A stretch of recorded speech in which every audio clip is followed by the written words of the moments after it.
संतोषी माता की जय। आइए आज के वीडियो में हम संतोषी माता की व्रत कथा का श्रवण करेंगे। संतोषी माता का व्रत शुक्रवार के दिन किया जाता है। आप सब भी कमेंट में संतोषी माता की जय अवश्य लिखिएगा।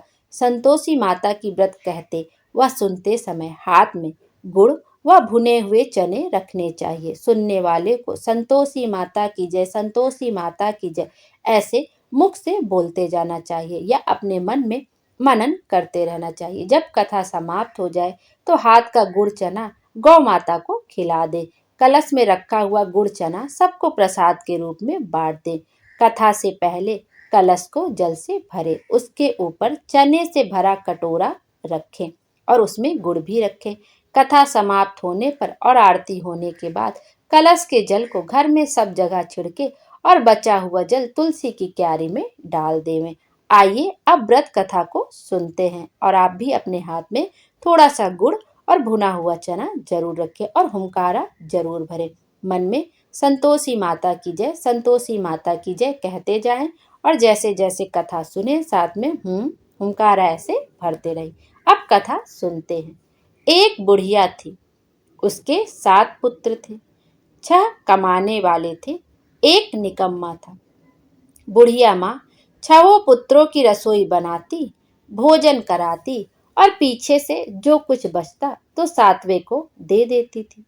परंतु वह बड़ा भोला भाला था, मन में कुछ विचार न करता था।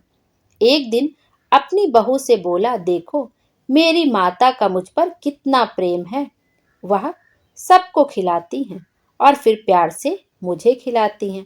वह बोली, क्यों नहीं, सबका जूठा बचा हुआ तुमको खिलाती हैं। वह बोला, भला ऐसा भी कहीं हो सकता है? मैं जब तक आंखों से ना देखूं मान नहीं सकता। बहू ने हंसकर कहा, तुम देख लोगे तब तो मानोगे। कुछ दिन बाद बड़ा त्योहार आया। घर में 7 प्रकार के भोजन और चूरमे के लड्डू बने। वह जांचने को सिर दर्द का बहाना करके पतला कपड़ा सिर पर ओढ़कर रसोई घर में सो गया और कपड़े में से सब देखता रहा। 6 भाई भोजन करने आए। उसने देखा माँ ने उनके लिए सुंदर सुंदर आसन बिछाए हैं, 7 प्रकार की रसोई परोसी है। माँ आग्रह करके उन्हें जिमाती है। वह देखता रहा।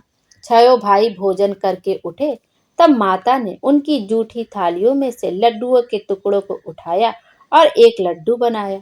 जूठन साफ करके बुढ़िया माँ ने पुकारा, उठो बेटा, 6 भाई भोजन कर गए, अब तू ही बाकी है, उठना, कब खाएगा? वह कहने लगा, माँ मुझे भोजन नहीं करना, मैं परदेश जा रहा हूँ। माता ने कहा, कल जाता हो तो आज ही जा। वह बोला, हाँ हाँ आज ही जा रहा हूँ। यह देखकर वह घर से निकल गया। चलते समय बहू की याद आई। वह गौशाला में उपले ताप रही थी। वहीं जाकर उससे बोला, हम जावे परदेश को, आवेंगे कुछ काल, तुम रहियो संतोष से, धर्म आपनो पाल। वह बोली, जाओ पिया आनंद से, हमरी सोच हटाए, राम भरोसे हम रहे, ईश्वर तुम्हें सहाय। देव निशानी आपनी, देख धरू मैं धीर, सुधिमति हमरी बिसारियो, रखियो मन गंभीर। वह बोला, मेरे पास तो कुछ नहीं है, यह अंगूठी है सो ले और अपनी कुछ निशानी मुझे दे। वह बोली, मेरे पास क्या है, यह गोबर भरा हाथ है। यह कहकर उसकी पीठ में गोबर के हाथ की थापी मार दी। वह चल दिया। चलते चलते दूर देश में पहुंचा। वहां एक साहूकार की दुकान थी। वहां जाकर कहने लगा, भाई मुझे नौकरी पर रख लो। साहूकार को जरूरत थी, बोला, रह जा। लड़के ने पूछा, तनख्वाह क्या दोगे? साहूकार ने कहा, काम देखकर दाम मिलेंगे। साहूकार की नौकरी मिली। वह सवेरे 7 बजे से रात तक नौकरी बजाने लगा। कुछ दिनों में दुकान का सारा लेन देन, हिसाब किताब, ग्राहकों को माल बेचना, सारा काम काज करने लगा। साहूकार के 7-8 नौकर थे। वे सब चक्कर खाने लगे कि यह तो बहुत होशियार बन गया है। सेठ ने भी काम देखा और 3 महीने में उसे आधे मुनाफे का साझीदार बना लिया। वह 12 वर्ष में ही नामी सेठ बन गया और मालिक सारा कारोबार उस पर छोड़कर बाहर चला गया। अब बहू पर क्या बीती सो सुनो। सास ससुर उसे बहुत दुख देने लगे। सारी गृहस्थी का काम करा के उसे लकड़ी लेने जंगल में भेज दे। इस बीच घर की रोटियों के आटे से जो भूसी निकलती, उसकी रोटी बनाकर रख दी जाती और फूटे नारियल के खपेरे में पानी। इस तरह दिन बीतते रहे। एक दिन वह लकड़ी लेने जा रही थी कि रास्ते में बहुत सी स्त्रियां संतोषी माता का व्रत करती दिखाई दी। वह वहां खड़ी होकर कथा सुनकर बोली, बहनों, यह तुम किस देवता का व्रत करती हो और इसके करने से क्या फल मिलता है? इस व्रत के करने की क्या विधि है? यदि तुम अपने व्रत का विधान मुझे समझा कर कहोगे तो मैं तुम्हारा बड़ा एहसान मानूंगी। तब उनमें से एक स्त्री बोली, सुनो, यह संतोषी माता का व्रत है। इसको करने से निर्धनता, दरिद्रता का नाश होता है और लक्ष्मी आती है। मन की चिंताएं दूर होती हैं। घर में सुख होने से मन को प्रसन्नता और शांति मिलती है। निपुत्र को पुत्र मिलता है। पति बाहर गया हो तो जल्दी आ जाता है। कुंवारी कन्या को मनपसंद वर मिलता है। राजद्वार में बहुत दिनों से मुकदमा चलता हो तो खत्म हो जाता है। सब तरह सुख शांति हो, घर में धन जमा हो, पैसा जायदाद का लाभ हो, रोग दूर हो जाए तथा जो कुछ भी मन में कामना हो वह सब संतोषी माता की कृपा से पूरी हो जावे, इसमें संदेह नहीं। वह पूछने लगी, यह व्रत कैसे किया जाए, यह भी बताओ तो बड़ी कृपा होगी। स्त्री कहने लगी, 1.25 का गुड़ चना लेना, इच्छा हो तो 5.25 का लेना, या 11.25 का भी सहूलियत अनुसार लेना। 1.25 से 5.25 तक, इससे भी ज्यादा शक्ति और भक्ति अनुसार ले। हर शुक्रवार को निराहार रहकर कथा कहना और सुनना चाहिए। इसके बीच में क्रम टूटे नहीं, लगातार नियम का पालन करना चाहिए।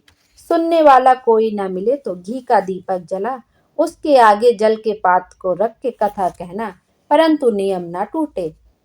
जब तक कार्य सिद्ध न हो नियम पालन करना और कार्य सिद्ध हो जाने पर ही व्रत का उद्यापन करना। 3 मास में माता फल पूरा करती हैं, नहीं तो 1 वर्ष में माता अवश्य कार्य को सिद्ध करती हैं। कार्य सिद्ध होने पर ही उद्यापन करना चाहिए, बीच में नहीं। उद्यापन में 2.5 सेर आटे का खाजा तथा इसी परिमाण से खीर तने तथा चने का साग करना। 8 लड़कों को भोजन कराना। जहां तक मिले देवर, जेठ, भाई, बंधु, कुटुंब के लड़के लेना। ना मिले तो रिश्तेदारों और पड़ोसियों के लड़के बुलाना, उन्हें भोजन कराना, यथाशक्ति दक्षिणा देना और माता का नियम पूरा करना। उस दिन घर में कोई खटाई ना खावे। यह सुनकर बुढ़िया के लड़के की बहू चल दी। रास्ते में लकड़ी को बोझ को बेच दिया और उन पैसों से गुड़ चना ले माता के व्रत की तैयारी कर आगे चली और सामने मंदिर देख पूछने लगी, यह मंदिर किसका है? सब कहने लगी, संतोषी माता का मंदिर है। यह सुन माता के मंदिर में जा माता के चरणों में लौटने लगी। दीन होकर विनती करने लगी, माँ, मैं निपट मूर्ख हूँ, व्रत के नियम मैं नहीं जानती, मैं बहुत दुखी हूँ। हे माता, हे जगजननी, मेरा दुख दूर कर, मैं तेरी शरण में हूँ। माता को दया आई। एक शुक्रवार बीता कि दूसरे शुक्रवार को ही उसके पति का पत्र आया और तीसरे को उसका भेजा पैसा आ पहुंचा। यह देख जेठ जेठानियां मुंह सिकोड़ने लगी। इतने दिनों में इतना पैसा आया, इसमें क्या बड़ाई है? लड़के ताने देने लगे। काकी के तो अब पत्र आने लगे, रुपया आने लगा। अब तो काकी की खातिर बढ़ेगी, अब तो काकी बुलाने से भी नहीं बोलेगी। बेचारी सबसे कहती, भैया पत्र आवे रुपया आवे तो हम सबके लिए अच्छा है। ऐसा कहकर आंखों में आंसू भरकर संतोषी माता के मंदिर में आ मातेश्वरी के चरणों में गिरकर रोने लगी। माँ, मैंने तुमसे पैसा नहीं मांगा, मुझे पैसे से क्या काम है, मुझे तो अपने सुहाग से काम है, मैं तो अपने स्वामी के दर्शन और सेवा मांगती हूँ। तब माता ने प्रसन्न होकर कहा, जा बेटी, तेरा स्वामी आएगा। यह सुन खुशी से बावली हो घर में जा काम करने लगी। अब तो संतोषी माँ विचार करने लगी कि इस भोली पुत्री से मैंने कह तो दिया कि तेरा पति आवेगा, पर आवेगा कहाँ से? वह तो इसे स्वप्न में भी याद नहीं करता। उसे याद दिलाने मुझे जाना पड़ेगा। इस तरह माता बुढ़िया के बेटे के पास जा स्वप्न में प्रकट हो कहने लगी, साहूकार के बेटे, सोता है या जागता है? वह बोला, माता सोता भी नहीं हूँ, जागता भी नहीं हूँ, बीच में ही हूँ। कहो माँ, क्या आज्ञा है? माँ कहने लगी, तेरा घर बार कुछ है या नहीं? वह बोला, माँ मेरे पास सब कुछ है माता, माँ बाप भाई बहन बहू, क्या कमी है? माँ बोली, भोले पुत्र, तेरी स्त्री घोर कष्ट उठा रही है। तेरे माँ बाप उसे बहुत दुख दे रहे हैं। वह तेरे लिए तरस रही है, तू उसकी सुध ले। वह बोला, हाँ माता, यह तो मुझे मालूम है, परंतु मैं जाऊं तो जाऊं कैसे? परदेश की बात है, लेन देन का कोई हिसाब नहीं, कोई जाने का रास्ता नजर नहीं आता, कैसे चला जाऊं? माँ कहने लगी, मेरी बात मान, सवेरे नहा धोकर संतोषी माता का नाम ले, घी का दीपक जला, दंडवत कर दुकान पर जा बैठना। देखते देखते तेरा लेन देन सब चुक जाएगा, जमा का माल बिक जाएगा, सांझ होते होते धन का ढेर लग जाएगा। सवेरे बहुत जल्दी उठ उसने लोगों से अपने सपने की बात कही, तो वे सब उसकी बात अनसुनी कर उसकी खिल्ली उड़ाने लगे। कहीं सपने भी सच होते हैं? एक बूढ़ा बोला, देख भाई, मेरी बात मान, इस प्रकार साथ झूठ करने के बदले देवता ने जैसा कहा है वैसा ही करने में तेरा क्या जाता है? वह बूढ़े की बात मान, स्नान कर संतोषी माँ को दंडवत कर घी का दीपक जला दुकान पर जा बैठा। थोड़ी देर में वह देखता है कि सामानों के खरीदार नगद दाम में सौदा करने लगे। शाम तक धन का ढेर लग गया।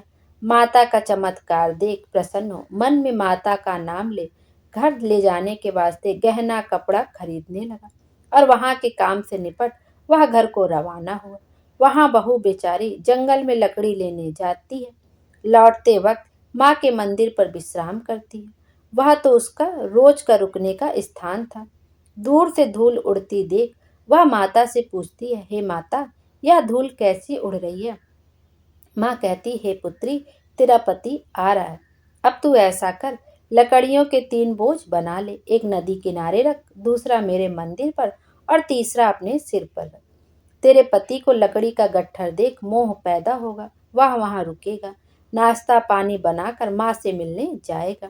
तब तू लकड़ियों का बोझ उठाकर घर जाना और बीच चौक में गट्ठर डालकर 3 आवाजें जोर से लगाना, लो सासू जी लकड़ियों का गट्ठा लो, भूसी की रोटी दो और नारियल के खोपरे में पानी दो, आज कौन सा मेहमान आया है? माता की बात सुन बहू बहुत अच्छा कहती हुई कहकर प्रसन्न हो लकड़ियों के 3 गट्ठे ले आई। एक नदी तट पर, एक माता के मंदिर पर रखा। इतने में ही वह मुसाफिर आ पहुंचा। सूखी लकड़ी देख उसकी इच्छा हुई कि अब यहीं विश्राम करे और भोजन बना खाकर गांव जावे। इस प्रकार भोजन बना विश्राम कर वह गांव को गया, सबसे प्रेम से मिला। उसी समय बहू सिर पर लकड़ी का गट्ठा लिए आती है, लकड़ी का भारी बोझ आंगन में डाल जोर से 3 आवाजें देती है, लो सासू जी लकड़ी का गट्ठा लो, भूसी की रोटी दो, नारियल के खोपरे में पानी दो, आज कौन सा मेहमान आया है? यह सुनकर सास बाहर आ अपने दिए हुए कष्टों को भुलाते हुए कहती है, बहू ऐसा क्यों कहती है? तेरा मालिक ही तो आया है, आ बैठ, मीठा भात का भोजन कर, कपड़े गहने पहन। इतने में आवाज सुन उसका स्वामी बाहर आता है और अंगूठी देख व्याकुल हो माँ से पूछता है, माँ यह कौन है? माँ कहती है, बेटा यह तेरी बहू है, आज 12 वर्ष हो गए हैं, तो जब से गया है तब से सारे गांव में जानवर की तरह भटकती फिरती है, काम काज घर का कुछ करती नहीं, 4 समय आकर खा जाती है। अब तुझे देखकर भूसी की रोटी और नारियल के खोपरे में पानी मांगती है।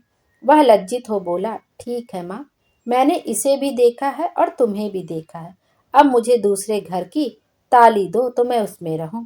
माँ बोली, ठीक है बेटा, तेरी जैसी मर्जी हो, कर कहकर ताली का गुच्छा पटक दिया।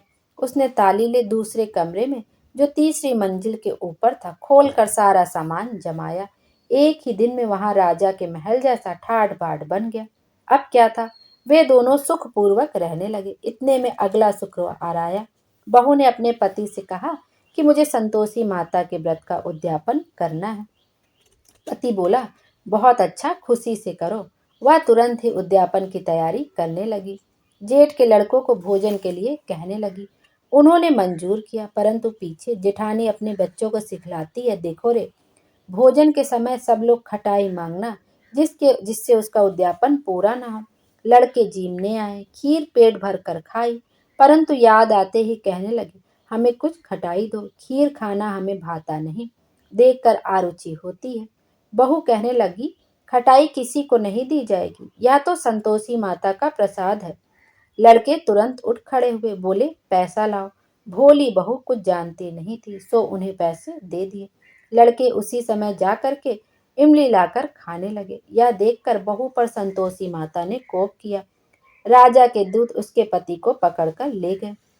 जेठ जेठानी मन माने खोटे वचन कहने लगे। लूट लूट कर धन इकट्ठा कर लाया था, सो राजा के दूत पकड़ कर ले गए। अब सब मालूम पड़ जाएगा जब जेल की हवा खाएगा। बहू से यह वचन सहन नहीं हुए।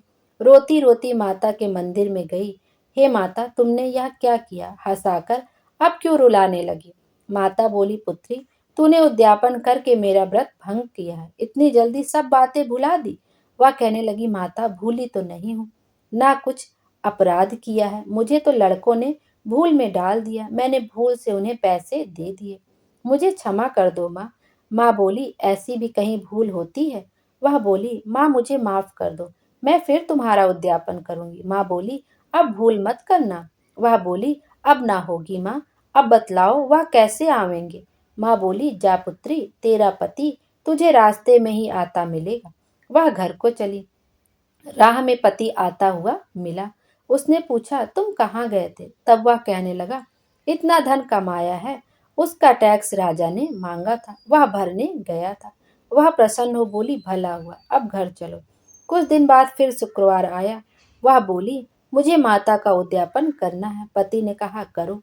वह फिर जेठ के लड़कों से भोजन को कहने गई। जेठानी ने एक दो बातें सुनाई और लड़कों को सिखा दिया कि तुम पहले ही खटाई मांगना।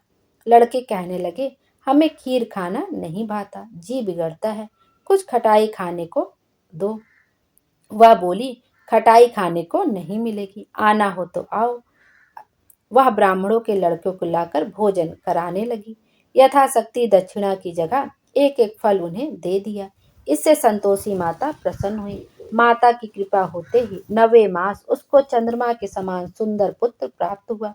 पुत्र को लेकर प्रतिदिन माता जी के मंदिर में जाने लगी। माँ ने सोचा कि यह रोज आती है, आज क्यों ना मैं ही इसके घर चलूं, इसका ओसारा देखूं तो सही। यह विचार कर माता ने भयानक रूप बनाया। गुड़ और चने से सना मुख, ऊपर सूर्ण के समान होठ, उस पर मक्खियां भिनभिना रही थी। दहलीज में पांव रखते उसकी साथ चिल्लाई, देखो रे, कोई चुड़ैल डाकिन चली आ रही है, लड़को इसे भगाओ नहीं तो किसी को खा जाएगी। लड़के डरने लगे और चिल्लाकर खिड़की बंद करने लगे। छोटी बहू रोशनदान से देख रही थी। प्रसन्नता से पागल होकर चिल्लाने लगी, आज मेरी माता जी मेरे घर आई, यह कहकर बच्चे को दूध पीने पिलाने से हटाती है। इतने में सास का क्रोध फूट पड़ा। बोली, राण, इसे देखकर कैसी उतावली हुई है जो बच्चे को पटक दिया। इतने में माँ के प्रताप से जहां देखो वहीं लड़के ही लड़के नजर आने लगी। वह बोली, माँ जी, मैं जिनका व्रत करती हूँ या वही संतोषी माता है। इतना कहकर झट से सारे घर के किवाड़ खोल देती है। सबने माता के चरण पकड़ लिए और विनती कर कहने लगे, हे माता, हम मूर्ख हैं, हम अज्ञानी हैं, पापी हैं, तुम्हारे व्रत की विधि हम नहीं जानते, तुम्हारा व्रत भंग करके हमने बहुत बड़ा अपराध किया है। हे माता, आप हमारा अपराध क्षमा करो। इस प्रकार माता प्रसन्न हुई। माता ने उस बहू को जैसा फल दिया वैसा सबको दे, जो पढ़े उसका मनोरथ पूर्ण हो। बोलो संतोषी माता की जय। अब संतोषी माता की आरती कर लीजिए, चाहे आप घी के दीपक से आरती कर लीजिए या कपूर जलाकर संतोषी माता की आरती का श्रवण कर लीजिए। अब क्या करना है, जो आपने हाथ में गुड़ और चना लिया उसको किसी प्लेट में रख लीजिए। जब आप आरती वगैरह कर लें, आपका पूरा पूजा संपन्न हो जाए, तो उस गुड़ और चना को ले जाकर गौ माता को खिला दीजिए। आइए अब संतोषी माता की आरती का श्रवण करते हैं। जय संतोषी माता मैया, जय संतोषी माता, अपने सेवक जन की सुख संपत्ति दाता। जय संतोषी माता, सुंदर चीर सुनहरी माँ धारण कीन्हु, हीरा पन्ना दम के तन सिंगार लीन्हु। जय संतोषी माता। गेरू लाल छटा छवि बदन कमल सोहे, मंद हंसत करुणामय त्रिभुवन मन मोहे। जय संतोषी माता। स्वर्ण सिंहासन बैठी चंवर ढूरे प्यारे, धूप दीप नैवेद्य मधुमेवा भोग धरे न्यारे। जय संतोषी माता। गुड़ अरुचना परम प्रिय, तामे संतोष कियो, संतोषी कहलाई भक्तन वैभव दियो। जय संतोषी माता। शुक्रवार प्रिय जानत आज दिवस सोहि, भक्त मंडली आय कथा सुनत मोहि। जय संतोषी माता। मंदिर जगमग ज्योति मंगल ध्वनि छाई, विनय करे हम बालक चरणन सिर नाई। जय संतोषी माता। भक्ति भाव में पूजा अंगीकृत कीजय, जो मन बसे हमारे इच्छा फल दीजय। जय संतोषी माता। दुखी दरिद्री रोगी संकट मुक्त किए, बहुधन धान भरे घर सुख सौभाग्य दिए। जय संतोषी माता। ध्यान धरे जो नर तेरो, मन वांछित फल पायो, पूजा कथा श्रवण कर घर आनंद आयो। जय संतोषी माता। शरण गहे की लज्जा राखियो जगदम्बे, संकट तू ही निवारे दयामयी माँ अम्बे। जय संतोषी माता। संतोषी माँ की आरती जो कोई नर गावे, रिद्धि सिद्धि सुख संपत्ति जी भर के पावे। जय संतोषी माता। जय संतोषी माता। मैया जय संतोषी माता। बोलो संतोषी माता की जय। संतोषी माता हम सब की मनोकामना पूर्ण करे और हमारे जीवन को खुशियों से भर दे। Thank you.